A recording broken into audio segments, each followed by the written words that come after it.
New Statistics Canada jobs and employment numbers are out for August 2017, and these numbers, they're not good for Alberta, and they're not good for Premier Rachel Notley either.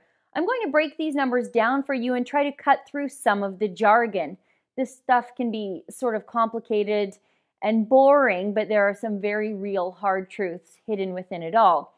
The unemployment rate in Edmonton is now the highest in the entire country at 9.1%. Calgary slips to second place at 8.7%.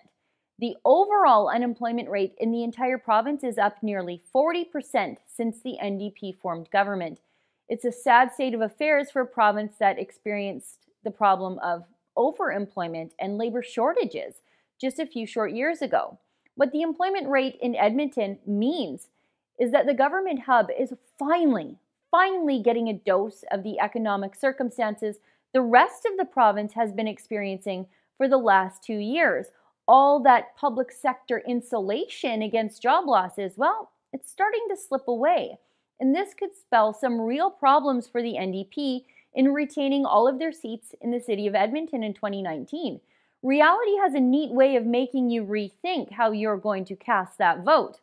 And we'll hear a lot from the NDP over the coming days about the 33,500 full and part-time jobs that were added in the province over the last 12 months. The NDP will sell this number as a success of their ability to grow the economy and create jobs, but the truth is, of those 33,500 jobs, only 3,200 were new jobs as employees in the private sector. 20,400 of those new jobs were actually self-employed. So nearly 2/3 of all the new jobs created in the province were by people trying to start their own businesses. Those are people who can't find a job and know there is none coming on the horizon, so they just decided to try to create their own employment.